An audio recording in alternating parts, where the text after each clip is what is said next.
الرحيم والعصر إن الإنسان لفي خسر إلا الذين آمنوا وعملوا الصالحات وتواصوا بالحق وتواصوا بالصبر. صلوات. اللهم صل على محمد وآل محمد. قبل اس سے کہ میں اس نشست کا آغاز کروں، میں شکر گزار ہوں ایم سی مینجمنٹ کی بہاف پر، ایم سی کمیونٹی کے بہاف پر حجت الاسلام والمسلمین علامہ سید علی مرتضیٰ زیدی صاحب کا کہ انہوں نے ہماری ریکویسٹ، ہماری گزارش کو قبول کیا اور اس سوال و جواب کی نشست میں ہمارے ساتھ موجود ہیں.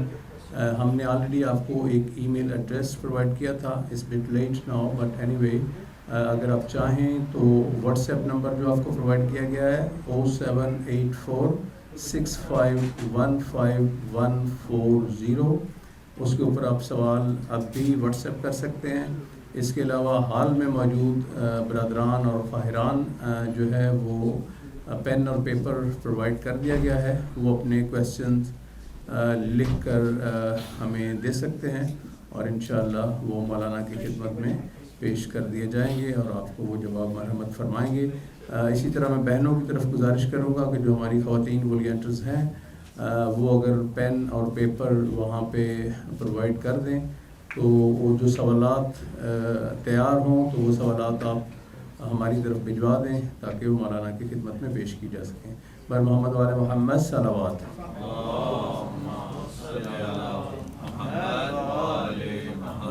میں حال میں موجود برادران سے گزارش کروں گا کہ تشریف رکھیں اور بلا تاخیر میں التماس کروں گا حجت الاسلام مسلمین علامہ سید علی مرتضیٰ زیدی صاحب سے کہ وہ تشریف لائیں اور اس نشست سے خطاب فرمائیں. محمد صلوات. اللهم صل على محمد وآل محمد.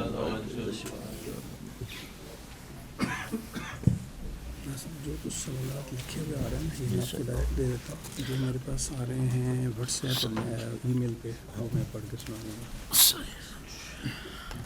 بار دیگر صلوات. اللهم صل على محمد وآل محمد. سوال و جواب کی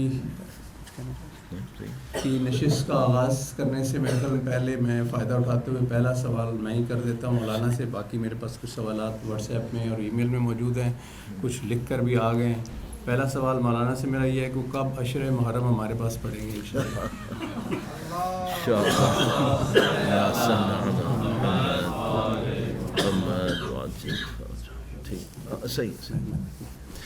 اہل بیت اطہار علیہ السلام کی عظمت پر درود بھیجیں. محمد وآل محمد.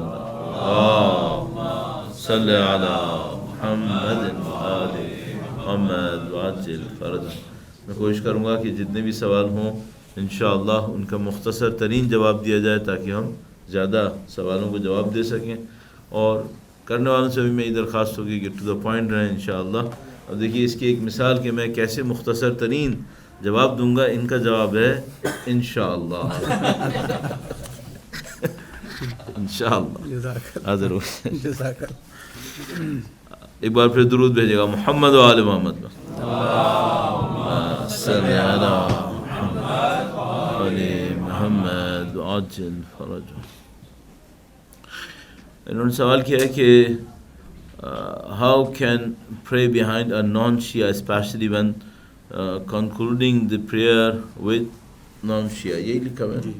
ہاں اصل میں ایسے جتنے مسائل ہوتے ہیں اس میں ہم جو ہماری پرسنل اوپینین ہے اس کی کوئی اہمیت نہیں ہے. یہ جو مسائل ہوتے ہیں یہ فقہی مسائل ہوتے ہیں. فقہی مسائل کے اندر انسان کے لیے ضروری ہوتا ہے کہ وہ فقہ کے جو اسپیشلسٹ ہیں یعنی مراجع تقلید ان سے رجوع کرے اور اپنے مراجع تقلید کو دیکھتے ہوئے ان کے فتوے کے اوپر عمل کرے. اگر میں اس معاملے میں اپنی رائے دوں تو پھر آپ کو میری تقلید کی زحمت کرنی پڑ جائے گی اور وہ ظاہر ہے کہ آپ کے لیے بھی اچھا نہیں ہوگا، میرے لیے بھی اچھا نہیں ہوگا. تو اس میں ہمیں مراجع تقلید کا حکم دیکھنا ہوتا ہے اور جو ان کا فتویٰ ہوتا ہے اسی کے حساب سے چلنا ہوتا ہے. اچھا اب یہ ہوتا ہے کہ بعض اوقات فتوے کے پیچھے جو فلسفی ہوتی ہے وہ ہمیں تھوڑی بہت سمجھ میں آ جاتی ہے بعض اوقات، اور اصل یہ ہے کہ فتوے کے پیچھے فلسفی ڈھونڈنا ذرا مشکل کام ہے، ذرا ٹرکی کام ہے. بعض اوقات سمجھ میں آتی ہے، بعض اوقات سمجھ میں نہیں آئے گی. تو تو مثال کے طور پر ہم سے کوئی پوچھے کہ بھائی آپ جو ہے وہ ماہ رمضان کے اندر شک والے دن یہ کریں گے فقہی اعتبار سے، تو اس کا فلسفہ کیا ہے؟ تو ہم یہ کہیں گے کہ نہیں، یہ فقہی احکام کے اندر بہت دفعہ ہمیں فلسفے کا پتہ نہیں ہوتا۔ جہاں تک یہ معاملہ ہے کہ آیا نان شیعہ کے پیچھے نماز کیسے پڑھی جا سکتی ہے، تو اس کی بہت ساری حکمتیں ہو سکتی ہیں اور اس کی بہت سارے اسباب ہو سکتے ہیں، اور ان میں جو سب سے امپورٹنٹ جو ہمیں سمجھ میں آتا ہے وہ یہ کہ آیا ہم لوگ یہ چاہتے ہیں کہ ہماری سوسائٹی بائیفرکیٹ ہو جائے اور ہم دوسروں کے ساتھ انٹریکشن بند کر دیں، یا ان کہ نہیں، ہمیں لوگوں کے ساتھ مل کے چلنا ہے۔ تو جو ہمارے پاس بہت امپورٹنٹ اس سلسلے میں، اگر فقہی احکام سے نیچے آ کر بات کریں، میں نے کہا فقہی احکام میں ہم کوئی دخالت نہیں دے سکتے، اگر فقہی احکام سے نیچے آ کر بات کریں تو ہمارے پاس بہت اہم ایک وصیت موجود ہے جو ہمارے 11ویں امام حسن عسکری علیہ الصلوۃ والسلام سے صلی علی محمد۔ اس میں امام نے واضح طور پر ہمیں حکم دیا ہے کہ تم لوگ ان کی جماعتوں میں پہنچو، ان کے جنازوں میں جاؤ، ان کے بیماروں کو تم لوگ جا کے پیش کرو، اپنی طرف سے ہمدردی کے جذبات پیش کرو۔ تو وہ ہم سے چاہتے ہیں کہ ہم انٹریکشن میں باقی رہیں ان کے ساتھ۔ دوسرا سوال ہے، درود بھیجے گا محمد و آل محمد۔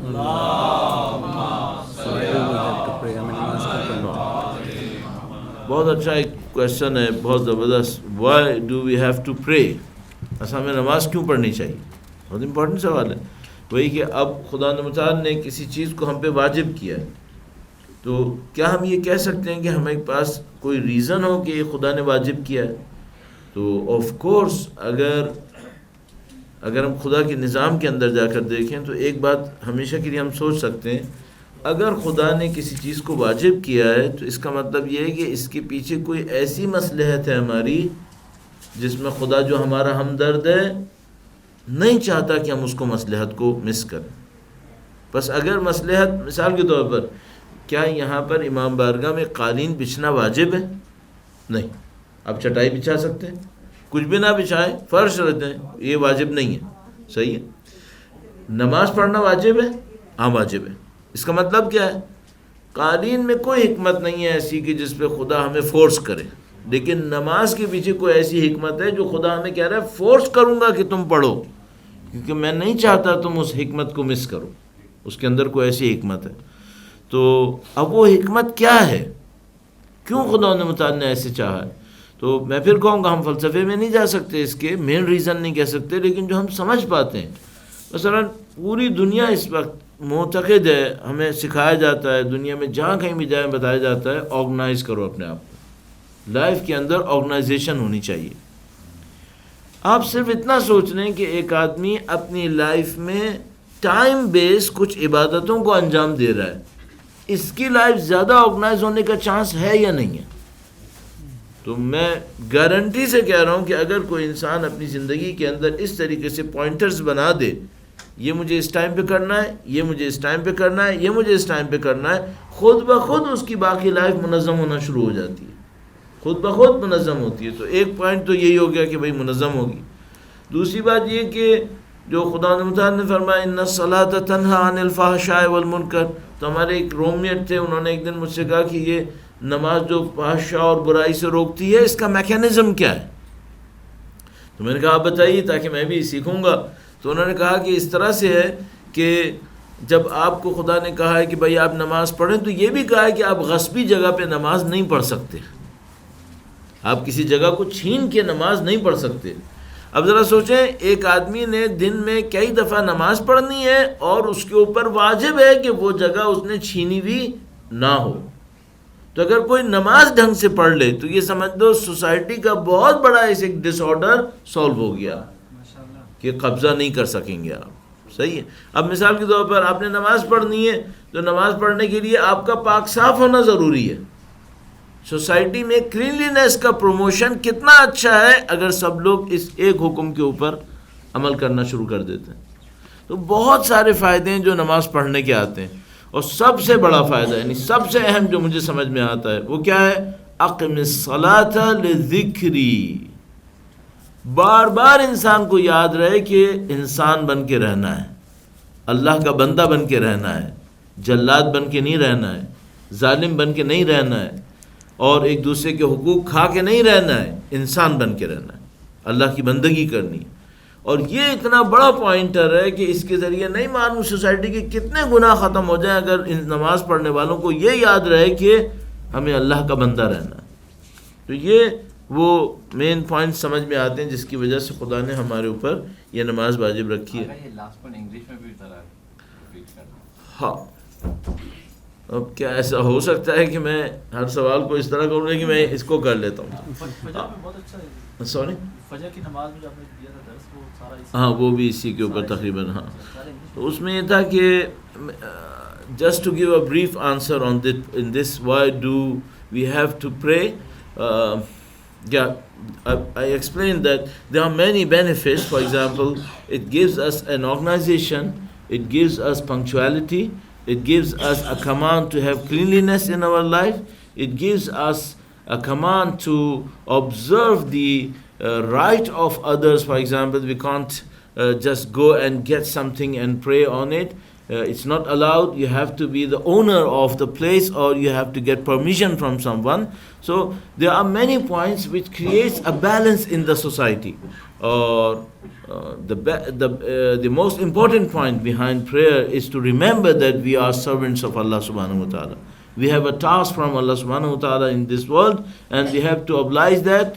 And I think the azan, call of azan, hayya ala salah, hayya ala falah, is not just the prayer. It is the objective of life which has been called upon. Hayya ala salah and hayya ala falah. So there is an invitation from Allah subhanahu wa ta'ala to think and ponder and obey the task which has been given for this life. Sallu ala Muhammad wa ali Muhammad. Allahumma salli ala Muhammad wa ali Muhammad. Ali Raza read namaz. Okay, who is What will help? ہاں، اب ہمیں خود بھی کچھ بعض اوقات سوال سمجھ میں نہیں آتے. تو ایک سوال اسی طرح سے ہے جس میں ہم سمجھ نہیں پا رہے کہ بہرحال شاید یہ پوچھا جا رہا ہے کہ کوئی نماز کیوں، کسی کو نماز پڑھنے میں مدد کیسے ملتی ہے، شاید یہی مطلب وہ نماز پڑھنا چاہتا ہے اور وہ کیسے اس کو اسٹرینتھ ملے کہ وہ نماز پڑھے کہ وہ نماز پڑھے. ہاں میرا اپنے خیال ہے کہ یعنی مثلا انسپریشن کیسے ملے کسی کو نماز پڑھنے کے لیے کہ بھائی وہ نماز پڑھ لے. تو میرا اپنے خیال ہے کہ اگر کسی چیز کا بینیفٹ انسان کے لیے کلیئر ہو تو اس کی ٹربل فیس کرنا انسان کے لیے آسان ہو جاتا ہے. آپ مجھے تقریباً یقین ہے میں ہر روز صبح نہیں نکلتا جاب کرنے کے لیے کیونکہ میں اپنا بزنس کر رہا ہوتا ہوں تو گھر سے بیٹھ کے کر لیتا ہوں. لیکن جب میں جاب کرتا تھا، میں 10 سال اسکولز میں، کالجز میں، یونیورسٹیز میں پڑھایا ہے، تو میں جب صبح ہر روز نکلتا تھا اسکول جانے کے لیے کہ پڑھاؤں میں، تو اگر مجھے یہ پتہ چل جاتا کہ میری سیلری بغیر پڑھائی بھی مل سکتی ہے تو شاید میں نہیں جاتا ہر روز. ہاں شاید ہفتے میں 2-3 دن پھر بھی چلا جاتا موڈ میں آ کر، لیکن نہیں جاتا. تو آپ اپنی اتنی سختی کیوں برداشت کرتے ہیں؟ کیونکہ آپ کے لیے بینیفٹ کلیئر ہے کہ میں آفس جاؤں گا، جتنا بھی سخت لگے میں اس کو فیس کر لوں گا، چونکہ بالآخر مجھے اس کا ایک رزلٹ، فائنینشیل رزلٹ مل جائے گا مجھے، یا کوئی اور آبجیکٹیو ہے جو مل جائے گا. کاش ایسا ہو کہ ہم نماز پڑھنے والوں کو یہ پتہ ہو کہ نماز سے مجھے کیا ملنے والا ہے. کاش ایسا ہو جائے. اگر ہم اس بات کو سمجھ پائیں یا ہم اپنے بچوں کو سمجھا سکیں کہ نماز کا بینیفٹ کیا ہے، تو پھر ہمیں ان کو بار بار فورس نہیں کرنا پڑے گا کہ اب تم پڑھ لو، اب تم پڑھ لو، اب تم پڑھ لو. اور ہم اپنی زندگی کے تجربوں سے دیکھ سکتے ہیں کہ ہم ہر روز کیا اپنی زندگی میں پہلے دن سے کنونس تھے کہ نماز پڑھنا واجب ہے، ضروری ہے؟ نہیں، ہم بھی ایسے ہی تھے. پہلے کبھی ادھر کرتے تھے، ادھر کرتے تھے، کبھی پڑھ لی، کبھی نہیں پڑھ لی، کبھی دیر سے پڑھی. لیکن ایک موقع پر انسان آ کر بالکل کلیئر ہو جاتا ہے کہ نہیں، یہ نماز میرے لیے امپورٹنٹ ہے اور اس سے مجھے کیا حاصل ہونے والا ہے. تو میں نے صبح عرض کیا تھا ایک جملہ، وہ میں دوبارہ دہرا دیتا ہوں کہ اب صبح نام نہیں لیا تھا لیکن ابھی نام بھی لے لیتا ہوں. آیت اللہ بہجت نے ایک جگہ کے اوپر ارشاد فرمایا تھا، انہوں نے کہا تھا کہ اگر کوئی شخص اپنی زندگی میں نماز اول وقت پڑھتا رہے، واجب نمازیں اول وقت پڑھتا رہے، خدا اس کی زندگی کے سارے کاموں کا اول وقت کرواتا رہے گا. تو مثلا وہ جتنی زندگی کے کاموں میں پھنستا تھا وہ کام اول وقت نبٹتے رہیں گے اگر وہ خدا نے متعال کو اول وقت یاد رکھتا رہے. اچھا اس کی وجہ کیا ہو سکتی ہے؟ ہمیں نہیں معلوم اس کا میکینزم کیا ہے، لیکن شاید یہ ہے کہ خدا، اگر ہم نے خدا کو دوسری چیزوں پہ پرائرٹی دے دی تو خدا بھی ہمارے کاموں کو اسی حساب سے پرائرٹی دلوا دے گا اور ہمارے کام انجام پائیں گے، تو ہمیں اللہ کی مدد نصیب ہوگی اس کام میں۔ تو اگر ہمیں پتہ چل جائے کہ نماز کے فائدے کیا ہیں تو کام آسان ہو جائے گا، پھر ہمارے لیے پڑھنا بھی آسان ہو جائے گا۔ اور میں اس بات کو بالکل اینڈ کرنے کے لیے کہتا ہوں کہ کاش ہمیں یہ بھی سمجھ میں آ جائے کہ ہر روز قرآن پڑھنا کتنا اہم ہے، کاش ہمیں یہ سمجھ میں آ جائے کہ دوسرے انسانوں کو رسپیکٹ دینا کتنا اہم ہے۔ اور اس کو سمجھانے کے لیے بس ایک نسخہ عرض کروں گا، جو دوسروں کو دیں گے وہی ہمیں ملے گا، بس یہ انسان ذہن میں رکھ لے۔ آپ دوسروں کو ڈس رسپیکٹ دیں گے نعوذ باللہ تعالی، یہی ملے گا بڑھ بڑھ کے، اور دوسروں کو محبت دیں گے یہی محبتیں ملیں گی بڑھ بڑھ کے، جو دیں گے وہ بڑھ بڑھ کے آپ کو ملتا رہے گا انشاءاللہ۔ جی ہم نے کچھ سوالات حال سے لیے، اب ہمارے پاس واٹس ایپ میسیجز میں اور ای میلز میں بھی کچھ سوالات ہیں۔ مولانا، غیر مسلم جو اہل کتاب نہیں ان کے ہاتھ سے کھانا کیوں منع کیا گیا ہے، اور کیا یہ ایک ایسے ماحول میں جب ہم اکٹھے کام کرتے ہیں ان کے لیے انسلٹنگ نہیں ہے؟ ہاں میں دوبارہ عرض کروں گا، ایک دفعہ یہ ہوتا ہے کہ کوئی غیر فقہی مسئلہ ہوتا ہے، اس میں اپنی ذاتی اوپینین دے سکتا ہوں۔ ایک دفعہ فقہی مسئلہ ہوتا ہے، میری ذاتی اوپینین کام نہیں کرے گی، وہاں پہ یقیناً مجھے فقہ کے اندر جا کے دیکھنا پڑے گا مرجع تقلید کا فتویٰ کیا ہے۔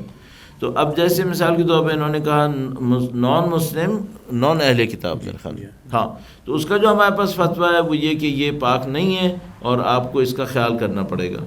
اچھا یہ ذرا دیکھ لیجیے گا غیر اہل کتاب ہیں کون کون؟ ابھی جو ہمارے ذہن میں ہے بھائی اہل کتاب مثلا عیسائی اہل کتاب ہیں، یہودی اہل کتاب ہیں، تو میں آپ سے ایک اور سوال پوچھتا ہوں، مثلا مجوسیوں کے بارے میں کیا خیال ہے؟ جو آگ کی پرستش کرتے ہیں، ان کے بارے میں کیا خیال ہے؟ یہ اہل کتاب ہیں یا نہیں ہیں؟ ہاں نہیں ہے؟ چلے میں ایک اچھی خبر دے دیتا ہوں، آیت اللہ خامنائی کا فتویٰ ہے کہ یہ بھی اہل کتاب ہے، ان کا فتویٰ ہے کہ یہ بھی اہل کتاب ہے۔ اچھا اب میں ایک اور آپ کی خدمت میں ایک ڈیولپمنٹ عرض کرتا ہوں۔ میں 1984 میں ایران گیا تھا پہلی دفعہ، جب میں پڑھنے کے لیے گیا تھا۔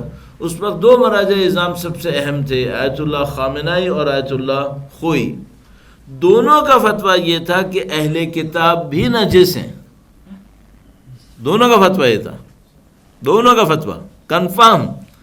اچھا اس وقت دو مراجع نظام اس وقت سب سے ہیں اوپر لائن پر ہیں، مثلا آیت اللہ خامنائی اور آیت اللہ سیستانی، اور دونوں کا فتویٰ ہے کہ اہل کتاب پاک ہیں، اہل کتاب پاک ہیں، صحیح ہے۔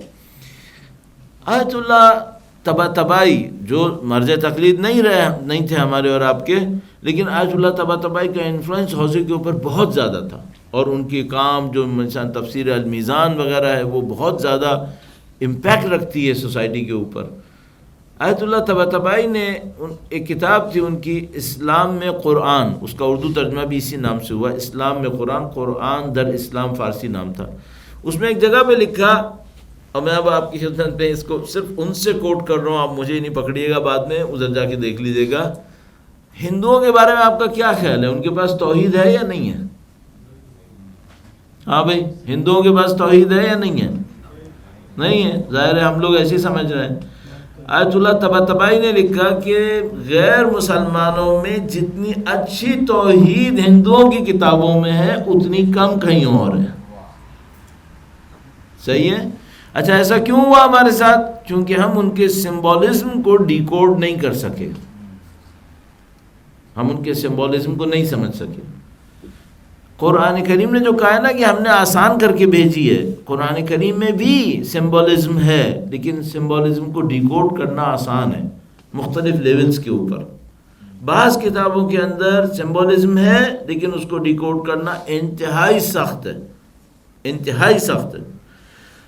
تو میں آپ کی خدمت میں عرض کر رہا ہوں کہ شاید یہ ڈیولپمنٹ ابھی بھی چل رہی ہے، یہ ڈیولپمنٹ ابھی بھی چل رہی ہے کہ ہماری انڈرسٹینڈنگ دوسرے ادیان کے بارے میں بڑھ رہی ہے۔ تو اب مزید اس سے زیادہ میں کچھ نہ کہوں، باقی یہ ہے کہ آپ اس کو کیسے ایسے کریں کہ اس کو رسپیکٹ بھی فیل یعنی ڈس رسپیکٹ فیل نہ ہو اور آپ زندگی گزار سکیں۔ تو ظاہر ہے اس کے طریقے بہت زیادہ ہیں. جو آپ لوگوں کے یہاں پر علماء تشریف فرمائے جو اس مسئلے کو ہر روز دیکھ رہے ہیں، میرے خیال میں ان سے اس بات کو پوچھیں زیادہ بہتر ہوگا. تو لیکن ہم لوگ کبھی کبھی فیس کرتے ہیں تو ہم لوگ یہ دیکھتے ہیں کہ ٹھیک ہے اگر کوئی چیز خشک ہے تو ہمیں مسئلہ نہیں ہے، اور مثال کے طور پر بہت ساری چیزوں میں ہم ان کو سمجھا سکتے ہیں کہ بھائی کیوں میں ایسا بیہیویئر دکھا رہا ہوں. تو مجھے یاد ہے میں ایک دوست سے پوچھا کہ بھائی تم کیا کرتے ہو مثلا جب تمہیں اپنے آفیسز وغیرہ کے اندر خواتین سے ہاتھ ملانا پڑتا ہے. تو اس نے بہت ساری چیزیں مجھے مذاق میں بتائیں. کبھی کہنے لگا میں کوٹ کے اندر سے ہاتھ ملا دیتا ہوں، کبھی کہنے لگا کہ جب ہاتھ ملانے کا ٹائم آتا ہے تو میں ایک دم سے کہتا ہوں میں اپنے جوتے کو صحیح کر رہا ہوں اور یہ کر رہا ہوں وہ کر رہا ہوں. تو میں نے کہا یہ ہر جگہ چل جاتا ہے؟ کہنے لگا نہیں ہر جگہ نہیں چلتا. میں نے کہا پھر کیا کرتے ہو؟ تو کہنے لگا آپ بتائیں مجھے کیا کرنا چاہیے. میں نے کہا میرا خیال ہے تمہیں بالکل کلیئرلی بتانا چاہیے میں کیوں ہاتھ نہیں ملاتا. کیوں کلیئر نہ کروں؟ تو بجائے یہ کہ میں بہانے کروں اور الٹی سیدھی باتیں کروں جس کو بعد میں کسی نہ کسی کو پتہ چل جائے گا، بعد میں وہ ہم پہ اعتراض کرے گا. بالکل کلیئرلی بتاؤ کہ میں ایک دین کا ماننے والا ہوں، اس دین کے اوپر عمل کرتا ہوں، اس دین میں خواتین کا احترام اتنا زیادہ ہے کہ وہ الاؤ نہیں کرتا کہ میں اپنی محرم کے علاوہ کسی اور عورت کو ہاتھ لگاؤں. نہ کہ میں مثلا ڈس رسپیکٹ کرنا چاہ رہا ہوں. تو میرے خیال میں اس معاملے کے اندر بھی میں ان کو صاف طور پہ کہہ سکتا ہوں کہ بھئی ہر ایک آدمی کے پاس ایک دین ہوتا ہے، اس دین کے اندر ایک کوڈ ہوتا ہے، اس کوڈ کے تحت مجھے کچھ چیزوں کا خیال کرنا ہوتا ہے اور کچھ چیزوں کو مجھے اس کو آبزرو کرنا ہوتا ہے. تو میرا اپنے خیال ہے سب سے اچھا کام یہ ہے کہ اچھا بیہیویئر دکھائیں. میرا اپنے خیال ہے اخلاق میں اچھا ہونا چاہیے انسان کو، جو بیہیویئر ہو اس کے اندر اچھا ہو. پھر اس کے بعد یہ بتائے کہ میرے ساتھ ایک پرابلم ہے، مثلا جس کو تم پرابلم سمجھ سکتے ہو وہ یہ پرابلم ہے کہ مجھے اپنے دین کو فالو کرنا ہے، اس کے اندر میرے لیے کوڈ بنا ہوا ہے. البتہ آپ کو اطلاع دینے کے لیے عرض کرتا چلوں بہت سارے لوگ اپنے ادیان کو فالو نہیں کر رہے، ورنہ اگر وہ بھی اپنے ادیان کو فالو کریں وہ بھی اسی بات کے قائل ہیں، وہ بھی اسی بات کے قائل ہیں. تو میں کہہ رہا ہوں یہ اتنا بڑا ایشو میرا خیال میں نہیں ہے. لیکن پھر بھی میں آپ سے عرض کروں گا یہ سوال آپ مجھ سے مت پوچھیں جو مسلم انوائرمنٹ کے اندر رہ رہے ہیں. یہ آپ اپنے ان علماء سے زیادہ اچھی طریقے سے حاصل کر پائیں گے جو اسی انوائرمنٹ کے اندر رہ رہے ہیں اور اس کو فیس کر رہے ہیں. لیکن اوور آل اگر پوچھیں گے میں کہوں گا کلیئر کرنا امپورٹنٹ ہے. اسی طرح ابہام کے اندر لے کے چلنا یہ میرے خیال میں صحیح راستہ نہیں ہوگا. میرے خیال آپ کو الہام ہونے لگا. یہ دوسرا سوال میرے پاس یہی تھا. چلیے الحمدللہ. کام پر جن سے مخالف کے ہمارے مینیجرز یا سینئرز اچانک ہاتھ ملانے کے لیے ہاتھ آگے بڑھاتے ہیں ان کو کیسے منع کیا جائے کہ ہمیں اس کی اجازت نہیں. میرے خیال مولانا نے اس کا دیا میں صلوات.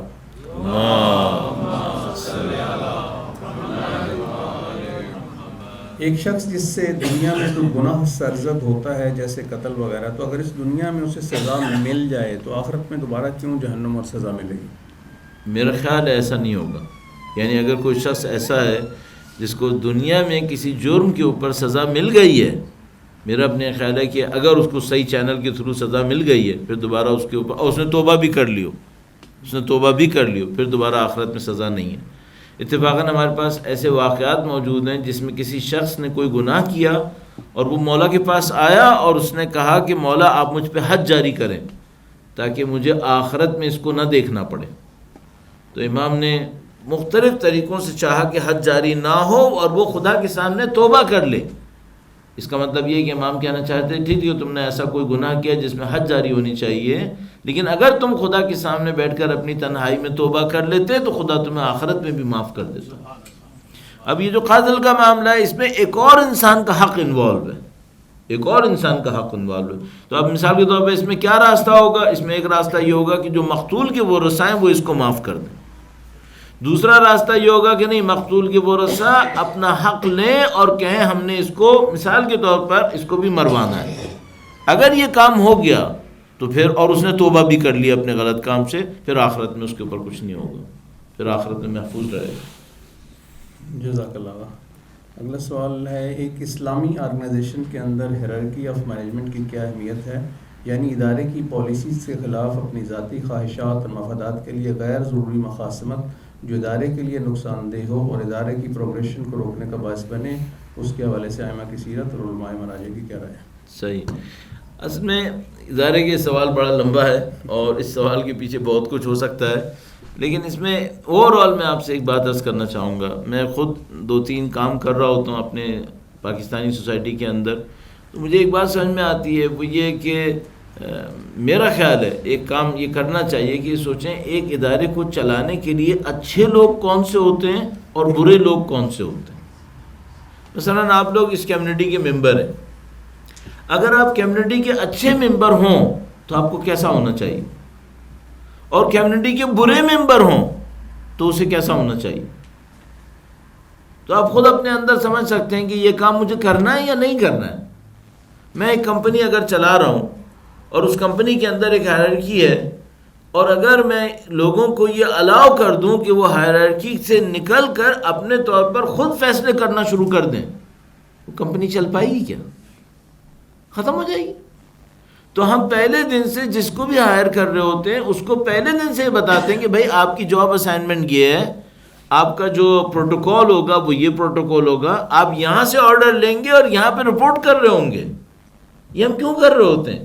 اس لیے کر رہے ہوتے ہیں کہ اگر ہم نے کمپنی میں یہ کام نہیں کیا کولیپس کر جائے گا, سب کچھ چل ہی نہیں سکتا ہے. کیوں؟ کیونکہ کوئی بھی آبجیکٹو کیوس کے ساتھ اچیو نہیں ہو سکتا ہے. آبجیکٹو کے لیے آپ کو آرگنائزیشن چاہیے ہوتی ہے.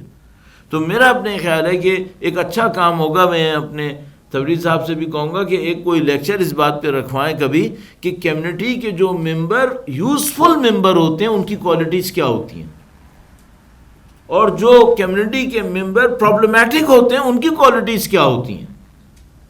تو سب پتہ چل جائے گا کیا ہونا چاہیے کیا نہیں ہونا چاہیے, اور ہمیں اپنے آپ کو جاننے کا بھی موقع ملے گا. اچھا, اس کو کہنے کے بعد ایک اور بات کہوں گا. کیا میں یہ کہنا چاہ رہا ہوں کہ کمیونٹی کے سب لوگوں کو سر جھکا کر جو اوپر سے حکم آیا کر دینا چاہیے؟ نہیں, میں یہ نہیں کہہ رہا. لیکن ہر کام کا ایک طریقہ کار ہونا چاہیے. تو مثال کے طور پر مجھے یاد ہے ہم لوگ ایک دفعہ ایک آرگنائزیشن میں تھے, تو ہم نے کچھ قوانین بنائے ہوئے تھے اس کے.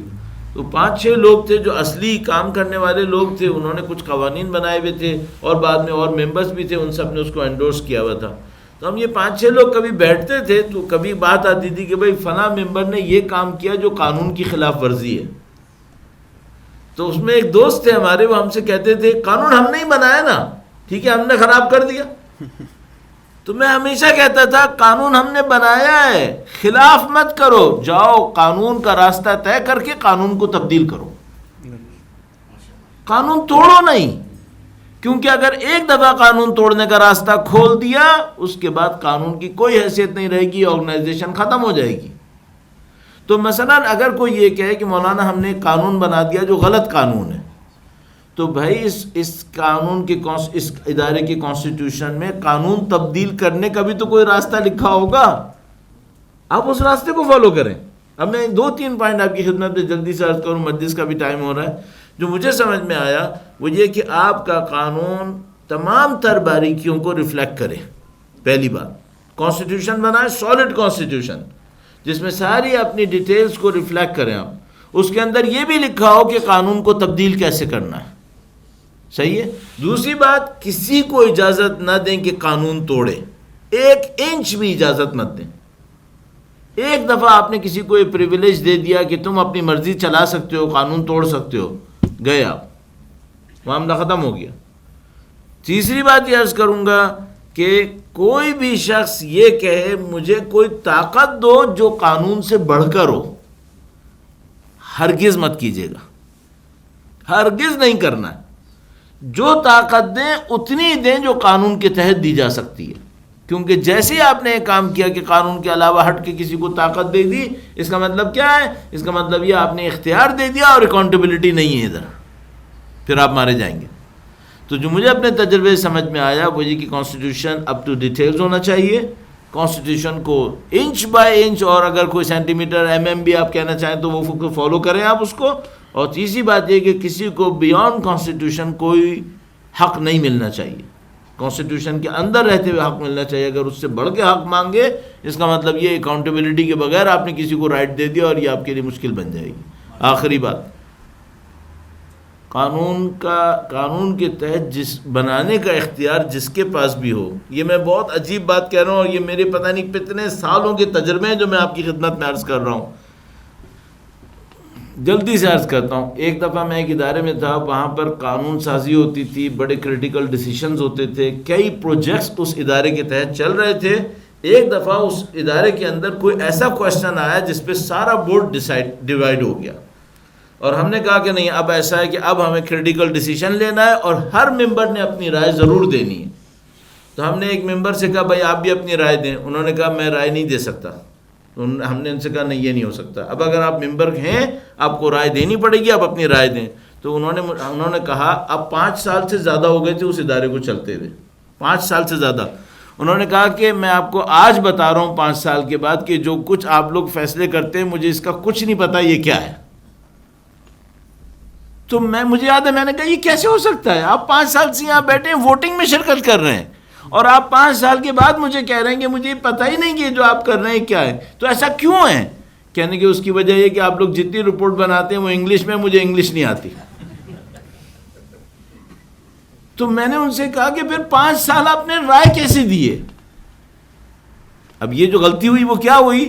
ہم نے ووٹ کی اتھارٹی ایسے آدمی کو دے دی جس کے اندر ڈیسیشن کی کیپیبلٹی نہیں تھی.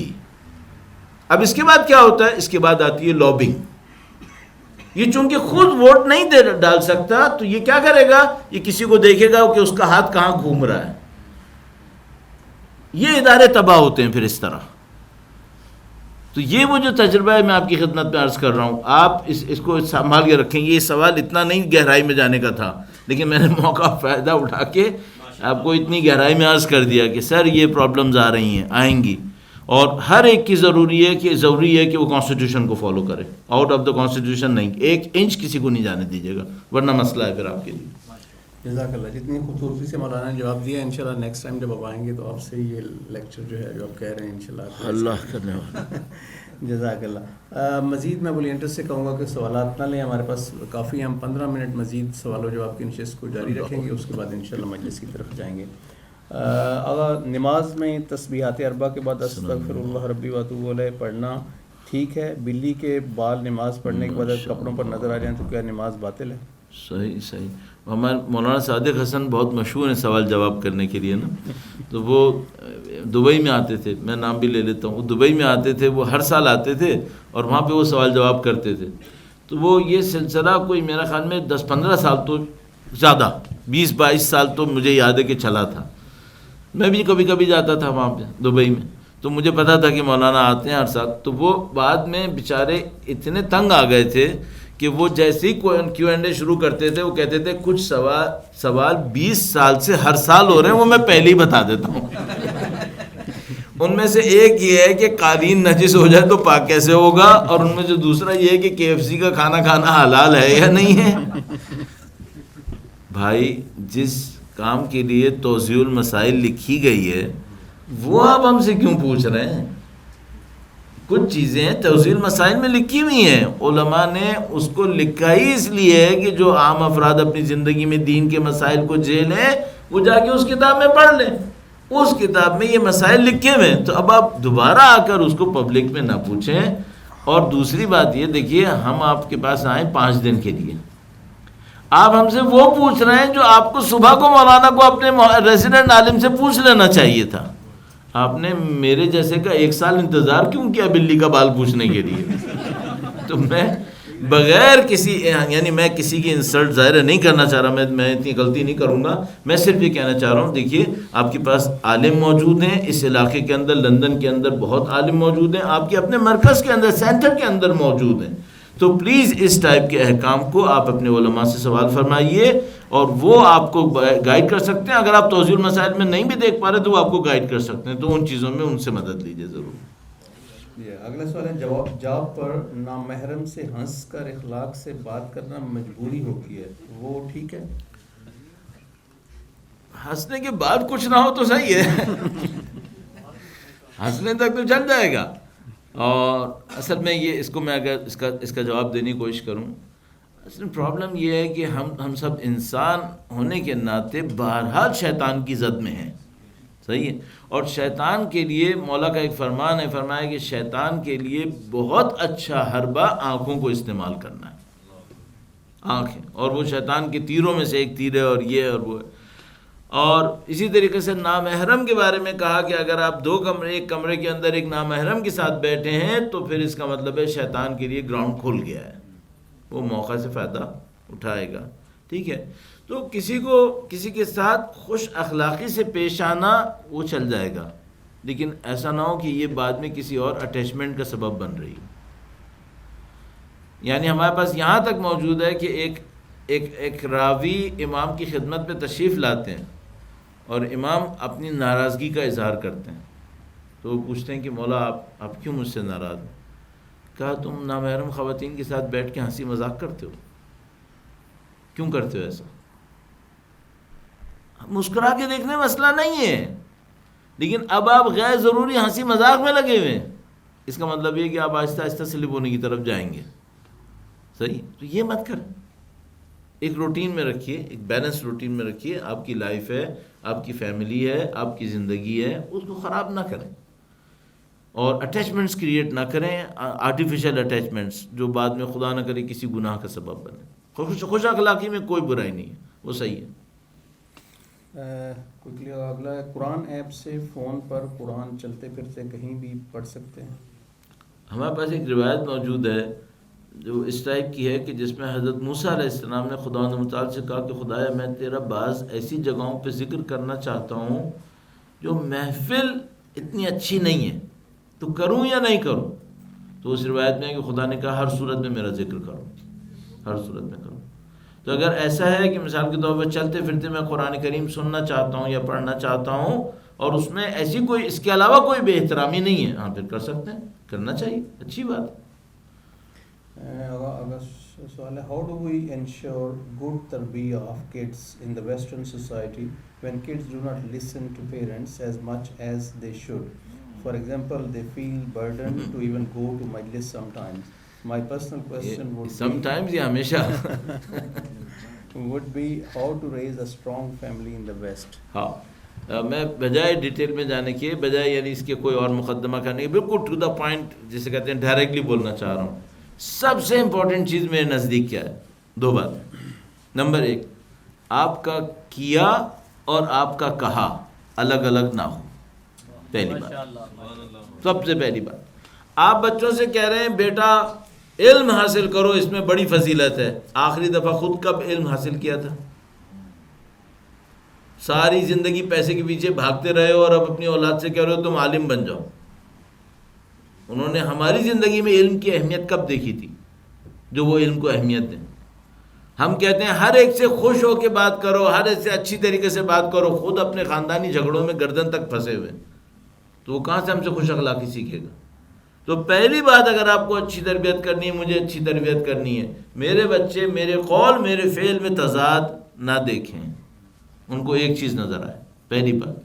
دوسری بات جو مجھے سمجھ میں آئی، بچوں کو حکم نہ دیں، حقیقت سمجھائیں. حقیقت سمجھائیں یعنی مثلا اگر میں اس سے کہنا چاہ رہا ہوں بیٹا میرے ساتھ سینٹر چلو وہاں مجلس ہوگی، کیا میں بچے کو یہ کنونس کر پایا ہوں کہ اس کا فائدہ کیا ہے؟ اس کو ڈسکشن کریں، اس کو کنونس کرنے کی کوشش کریں. تو میرا اپنا یہ خیال ہے دو باتوں کا اگر کوئی شخص خیال کر لے، پہلی بات تو یہ کہ قول و فعل کا تضاد نہ کرے، نمبر ایک. نمبر دو، ڈسکشن کے ذریعے سے کنونس کرنے کی کوشش کرے تو اس کو حکم دینے کی ضرورت نہیں پڑے گی. اور جو ہمارے سامنے بہت بڑا ایشو ہے وہ یہ کہ ہم بہت ساری جگہوں پہ اپنے بچوں سے یہ چاہتے ہیں کہ ہم کہہ رہے ہیں بس تم کر لو. یہ نہیں ہو پائے گا، اب نہیں ہو سکتا. شاید پہلے ہو جاتا ہو، اب نہیں ہونے والا. اب آپ کو ڈسکشن کرنا ہے. اچھا، اس سلسلے میں اور مشکل کیا ہے؟ اس مشکل یہ ہے کہ ہمارے پاس ٹائم ہی نہیں ہے.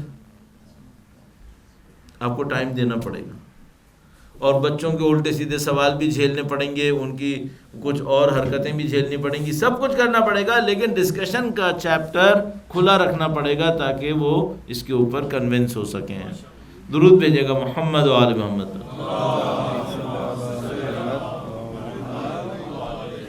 اگر ذاتی زندگی میں مصیبتوں کی وجہ سے انسان کے صبر کی حد ہو جائے تو کیسے دل کو سکون دے اور اللہ سے رابطہ بڑھائے؟ میرا خیال ہے کہ اگر کسی کی زندگی میں مشکلات بہت زیادہ ہیں تو وہ صبر حاصل کرنے کے لیے یہ سوچے کہ جو اللہ کے نزدیک ترین بندے تھے ان کو خدا نے مشکلات دیں یا ان کو آسانیوں میں رکھا ہے.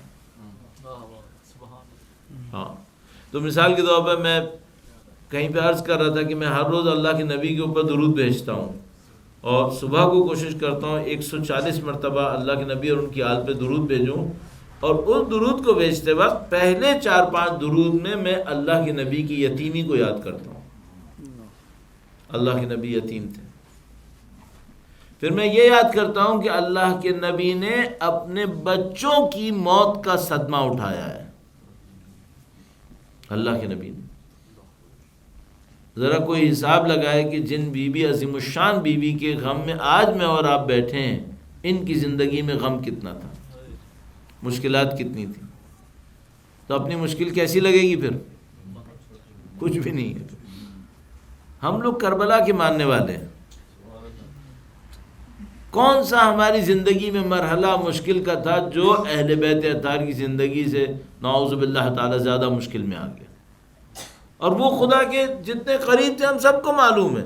میں آخری بات اس سلسلے میں عرض کروں گا، ہماری غلطی یہ ہے کہ ہم نے سمجھا ہے مشکل اور غم صرف امتحان ہے. اب میں آپ کی خدمت میں عرض کروں، میرا خیال ہے مشکل اور غم بہت بڑی نعمت ہے. خوشی اور آسانی کے مقابلے میں مشکل اور غم زیادہ بڑی نعمت ہے. سپورٹ روایت سے ایک روایت ہمارے پاس ہے، اللہ کے نبی نے فرمایا کہ اگر لوگوں کو پتہ ہوتا کہ دنیا کی مشکلات میں اجر کیا ہے تو وہ دعا کرتے کہ دنیا میں ہمارے بدن قینچیوں سے کاٹے جائیں. اور اگر لوگوں کو پتہ ہوتا، بعض اوقات کہتے ہیں نا کہ ہم دعا مانگتے ہیں دعا پوری نہیں ہوتی، تو ہمارے پاس روایت موجود ہے کہ اگر لوگوں کو پتہ ہوتا کہ جو دعائیں پوری نہیں ہوئیں ان کا فائدہ کیا ہے، تو وہ قیامت کے دن وہ سوچ رہے ہوتے کہ کاش دنیا میں ہماری کوئی دعا پوری نہ ہوتی. وہ قیامت میں کہیں گے کاش دنیا میں ہماری کوئی دعا پوری نہ ہوتی، کیونکہ جو دعا ہم نے مانگی وہ تو وہ چھوٹی سی چیز تھی جو ہم نے مانگ لی، اور اگر پوری نہیں ہوتی جو خدا دیتا ہے وہ کہیں زیادہ ہے. تو یہ نظام ایسا ہے، اس کو اس طرح سے ہمیں دیکھنا ہے. جی ایک جو آخری کویسچن واٹس ایپ سے، اور پھر ادھر آپ کو میں یہ دے رہا ہوں. ہاؤ کین وی بیکم عارف اینڈ گیٹ معرفت ائمہ؟ اس میں مجھے ایک واقعہ یاد آ گیا. کراچی کے ایک محلے میں میں مجلس پڑھنے گیا ہوا تھا. میں بہت سناتا ہوں، بہت زیادہ اس میں مزہ آتا ہے مجھے سنانے میں. مجلس پڑھنے گیا ہوا تھا، اس کے بعد نظر نیاز کے لیے بیٹھا ہوا تھا. ایک آدمی میرے پاس آیا، وہاں سے ایئرپورٹ بہت نزدیک تھا، تو وہ میرے پاس آیا. وہ آدھا بیٹھا ہوا آدھا کھڑا ہوا، بالکل یوں جیسے کھڑے ہونے کو تیار. تو اس نے آ کر مجھ سے کہا کہ مولانا ایک سوال آپ سے پوچھوں گا، ایک دوست نے پوچھوایا، جلدی سے جواب دیجیے گا، مجھے شفٹ پہ جانا ہے. میں نے کہا اچھا پوچھو. کہنے کا مولانا ذرا جلدی سے بتانا، مجھے جانا ہے، معرفت امام کیا ہوتی ہے؟ تو پہلے تو میں دل میں سوچا کہ یار یہ کیا ہو رہا ہے بھائی، یہ معرفت امام کو ایسے کھڑے کھڑے پوچھنا چاہ رہے ہیں یہ. پھر میں سوچا کہ پتہ نہیں کل بندہ خدا آئے نہ آئے، شاید میں کچھ بول دوں بہتر ہے.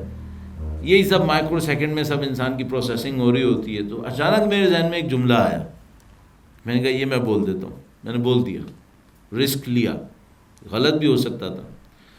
تو پھر میں نے جب ان کو کہہ دیا ایک دم کنونس ہو گئے، ہاں مولانا بات صحیح، میں سمجھ گیا. چلے گئے. جب وہ چلے گئے میں نے کہا بھائی اگر یہ غلط جملہ آیا اور میں نے اس کو بول دیا پھر کیا ہوگا؟ تو میں نے کہا جلدی سے ایک آدمی سے کہا کہ مثلا اس کو پہچان لو بھائی، تاکہ اگر غلطی ہو گئی ہو تو اس کو پھر کل پکڑ لیں گے کہ بھائی اس کو صحیح بھی کر لیں. خیر پھر میں نے گھر جا کے سوچا کہ جملہ صحیح تھا یا غلط تھا، تو مجھے لگا بالکل صحیح تھا. پھر میں نے اس کے اوپر اور غور کیا تو مجھے لگا یہ بہت اچھا جملہ تھا. وہ جملہ میری زندگی کو تبدیل کرنے میں میرے بہت کام آیا پازیٹیولی. وہ جملہ یہ تھا کہ معرفت امام کیا ہے؟ تو میں نے ان سے یہ کہا تھا کہ تم امام کی پسند ناپسند کو پہچان کر اس پہ عمل کرو. یہ پہچانو امام کو کیا پسند ہے اور کیا ناپسند ہے. ولی اللہ بننے کے لیے کیا کرنا ہوتا ہے؟ اللہ کو ناراض نہ کرو، تم اللہ کے محبوب بن جاؤ. ولی اللہ کون ہوتا ہے؟ جس کو خدا چاہتا ہے. تو خدا کی چاہت لینے کے لیے کیا کرنا ہے؟ خدا کو ناراض نہیں کرو، اس کی چاہتیں تو ویسے ہی مل رہی ہیں. تو ناراض کیسے ہوتا ہے؟ جب خدا کی مرضی کے خلاف کرتے ہیں خدا ناراض ہوتا ہے. تو اگر کہتے ہیں مثلا عارف کیسے بنتے ہیں، اور پتہ نہیں دوسری بات کیا تھی، معرفت امام، یہ سب عمل سے ہوتا ہے. اس کو ہم لوگ کہتے ہیں عبودیت، آپ کہتے ہیں عبودیت، بندگی. اللہ کے بندے بنو، اپنی منمانی مت چلاؤ، خود بخود اللہ کی محبتیں ملنے لگتی ہیں، اللہ کی ہدایت ملنے لگتی ہے، امام کی معرفت ملنے لگتی ہے. ایک بات اور آخری عرض کر دو اس سلسلے میں، قرآن کریم نے فرمایا اتقوا اللہ ویعلمکم اللہ، تم اللہ کا تقوی اختیار کرو اور اللہ تمہیں علم دے دے گا. اتقوا اللہ ویعلمکم اللہ. تو تقوی یعنی پاکیزہ عمل خود ایک علم لے کر آتا ہے. پاکیزہ عمل ایک علم لے کر آتا ہے. وہ علم کتابوں سے نہیں آئے گا، وہ پاکیزہ عمل سے آتا ہے.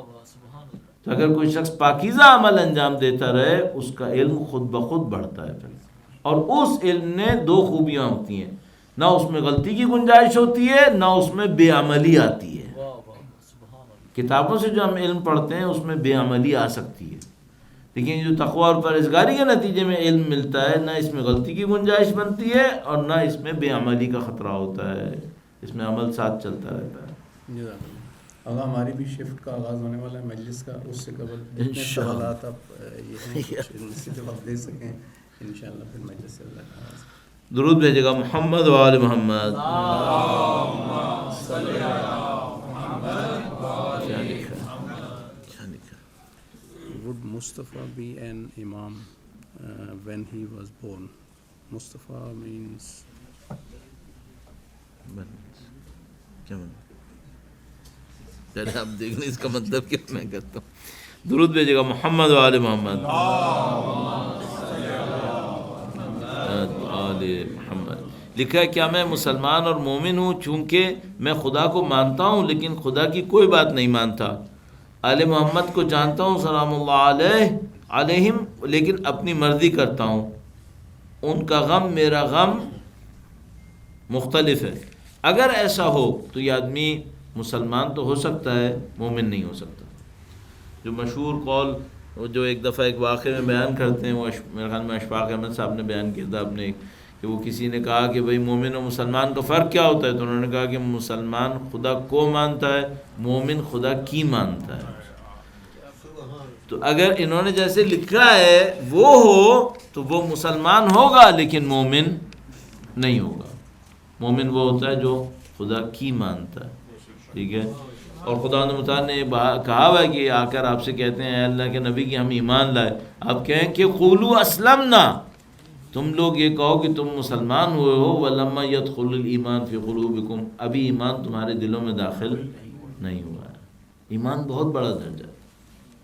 ایمان کے ساتھ خود بخود اطمینان بھی آتا ہے، خود بخود اطمینان آتا ہے. تو ایمان واقعاً بڑا درجہ ہے. تو ہم لیکن اس کا مطلب یہ نہیں کہ ہم ڈسکنیکٹڈ ہو گئے اگر کوئی شخص ایسا ہے. نہیں، مسلمان ہے، بہتر ہونے کے راستے پر ہے، غلطیاں کر رہا ہے.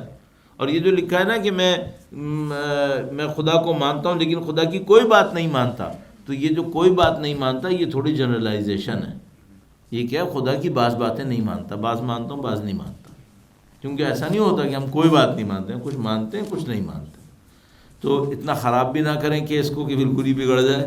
نہیں، تھوڑا ہے، راستے میں ہے. اور میں ایک بات عرض کروں گا، خدا کبھی اپنے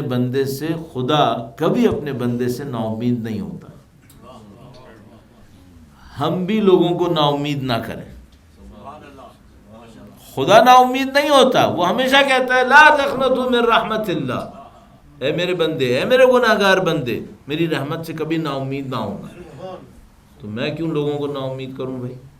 جتنا بھی گناہ گار ہو، چیپٹر کھلا ہوا ہے، دروازہ کھلا ہوا ہے، خدا بلا رہا ہے. خدا نے متعال فرماتا ہے اے نبی، جب بھی میرے بندے مجھ سے آپ سے میرے بارے میں پوچھیں، تو پھر خدا نے پہلے اتنا کہا کہ اذا سألک عبادی عنی، اے نبی جب بھی بندے میرے بارے میں آپ سے پوچھیں، پھر خدا ایک دم سے کہتا ہے انی قریب ہوں. نہیں کہا اے نبی آپ کہہ دو کہ میں قریب ہوں، نہیں کہا، نہیں اب میں بندے سے ڈائریکٹ کہہ رہا ہوں انی قریب ہوں. تو خدا نے ڈائلاگ چینج کر دیا اس بات کو بتانے کے لیے کہ میں قریب ہوں. صحیح ہے. تو کتنا ہی گناہ گار بندہ ہو، خدا قریب ہے. خدا قریب ہے، واپسی کا دروازہ کھلا ہے اور ہمیشہ واپس آ سکتا ہے. ایک اور سوال، can we listen to music? مفتی منگ، مفتی؟ وہ سوشل میڈیا مفتی ہیں، مفتی منگ. اچھا، اب میں کسی کی شخصیت کے اوپر میرے خیال میں تبصرہ نہیں کروں گا. دیکھو ایک بات ہے، میں اپنے طور پر ایک بات کہہ رہا ہوں، میں خود ان لوگوں میں سے ہوں جو تقریباً سوشل میڈیا پہ نہیں ہے کسی بھی وجہ سے، بہت تقریباً نہیں ہوں. ہاں ٹھیک ہے، وہ یوٹیوب پہ کوئی اور ڈال رہا ہوگا، وہ سب چیزیں ہیں، لیکن میں خود نہیں ہوں. لیکن میں ایک بات عرض کروں گا، ایک بات تو یہ کہ کوئی بھی دنیا میں غیر معصوم کے علاوہ ایسا نہیں ملے گا جس کو ہم کہیں یہ 100% صحیح ہے. کوئی نہ کوئی پرسنٹیج ادھر ادھر ہوگا، چونکہ معصوم نہیں ہوگا. دوسری بات یہ کہ اگر مجھ سے کوئی یہ کہے کہ میں کسی ایسے سے کچھ سیکھنا چاہ رہا ہوں کہ جو حق بات کہتا ہے، تو میں کہوں گا الاؤڈ ہے. اہل بیت اطہار نے کہا کہ تم لے سکتے ہو الحکمت ضالۃ المومن، حکمت مومن کی گمشدہ ہے، لے سکتے ہو.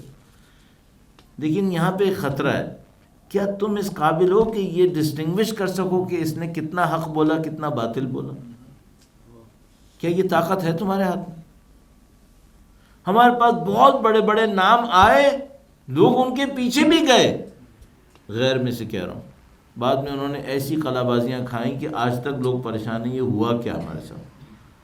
اب میں نام نہیں لینا چاہ رہا، کہ ورنہ میں بتاتا کہ میں نے کیسے کیسے اٹھا پٹک لوگوں کے اندر دیکھ لیا، آپ نے بھی دیکھے ہوئے. میں اس لیے عرض کروں گا حتی الامکان کوشش کرو چینل صحیح چینل ہو، جگہ صحیح جگہ ہو جس میں اچھائی کا امکان زیادہ ہو. باقی اگر کچھ اور بھی سننا ہے سن سکتے ہیں، لیکن یہ ججمنٹ آپ کے پاس، یہ اسکل آپ کے اندر ہونی چاہیے کہ غلط اور صحیح کو پھر تشخیص بھی دے سکیں. نہیں ہے وہ تشخیص، پھر مت سنو، ورنہ آپ بلا وجہ میں کسی اور مشکل میں آ سکتے ہیں. درود بھیجے محمد و آل محمد پر. اللہم صلی علی حبیب خدا خاتم الانبیاء واجب الصلوات. اللہم صلی علی محمد. بڑا عجیب سا ایک سوال ہے، لیکن میں آپ کے سامنے عرض کر دیتا ہوں. انہوں نے پوچھا ہے کہ اگر حضرت محسن علیہ السلام جو شہید ہوئے، if he was born, what purpose will he fulfill if he was alive? یہ میں نہیں کہہ سکتا. مثلا سید الشہداء نے کوئی مقصد پورا کیا، مولا امام مجتبیٰ علیہ السلام انہوں نے زندگی کا کوئی مقصد پورا کیا. اگر حضرت محسن علیہ السلام تشریف فرما ہوتے تو وہ کیا مقصد پورا کرتے؟ میں کیسے کہہ سکتا ہوں؟ خدا کے نظام میں ان کا کیا مقام ہوتا، وہ کس طریقے سے چلتے، کیا زندگی میں کرتے، یہ میں نہیں کہہ سکتا. ہاں یہ مجھے معلوم ہے کہ اس وقت بھی ان کے وجود کے ذریعے سے برکتیں نصیب ہو رہی ہیں.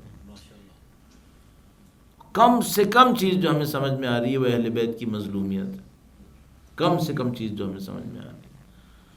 اور اشارتاً صرف ایک بات عرض کرتا چلوں، کبھی پرانے ضرورت نہیں پڑے گی آپ کو کہ دوسرے ادیان کے اسکرپٹس کو کبھی پڑھیں. ظاہر ہے آپ کو کیوں ضرورت پڑے گی، قرآن پڑھ لو، ضرورت کیا ہے. لیکن اگر کبھی پڑھیں تو آپ کو بعض ایسے واقعات جو آپ نے صرف تاریخ اسلام میں پڑھے اور سنے، دوسرے اسکرپٹس کے اندر اس کی نشانیاں مل جائیں گی. تو مجھے یہ لگتا ہے کہ یہ جو سانحہ تھا جس میں حضرت محسن علیہ السلام کی شہادت ہوئی ہے، یہ پرانی کتابوں میں ذکر ہوا ہے. اس کے اشارے ہمارے پاس موجود ہیں. اب میں چونکہ اس میں نہیں چاہتا کہ آپ اس میں جائیں، لیکن میں آپ کی خدمت پہ عرض کر رہا ہوں یہ کم واقعہ نہیں ہے. اگر کربلا تاریخ انسانیت کا بہت بڑا واقعہ ہے تو بنت رسول اللہ کے ساتھ یہ ہونا یہ چھوٹا واقعہ نہیں ہے، بہت بڑا واقعہ ہے. اور اس میں حضرت محسن علیہ السلام کا ایک کردار ہے. بالکل ایسے ہی جیسے آپ میں سے کوئی مجھ سے پوچھتا کہ حضرت علی اصغر علیہ السلام اگر زندہ رہتے تو کیا ہوتا. ہاں ہمیں نہیں پتا کیا ہوتا ہے. ہر ایک کا اپنا ایک کردار ہے. اہل بیت اطہار علیہ السلام اور ان کے شہید اطفال اور ان کی خواتین سب پر درود بھیجیں محمد و آل محمد.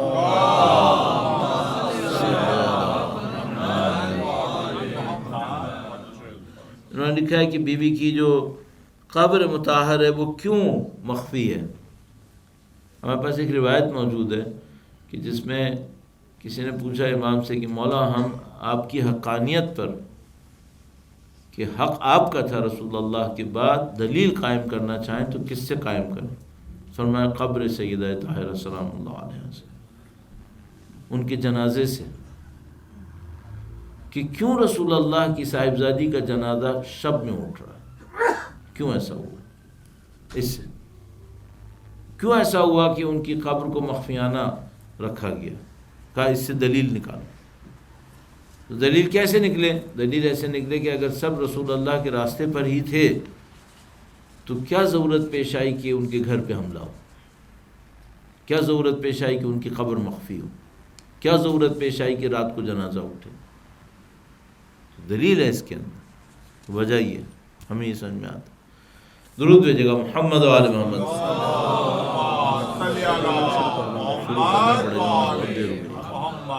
بارے دیگر صلوات۔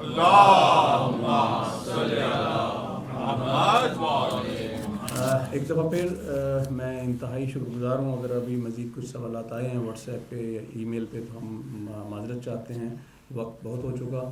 میں انتہائی شکر گزار ہوں حجت الاسلام المسلمین علامہ علی مرتضیٰ ذیلی صاحب کا کہ انہوں نے انتہائی خوبصورتی سے اور علمی انداز سے ان سوالات کے جوابات دیے، اور اب انشاءاللہ ہم اپنے نیکسٹ سیگمنٹ کی طرف بڑھتے ہیں۔ پر محمد و آل محمد صلوات۔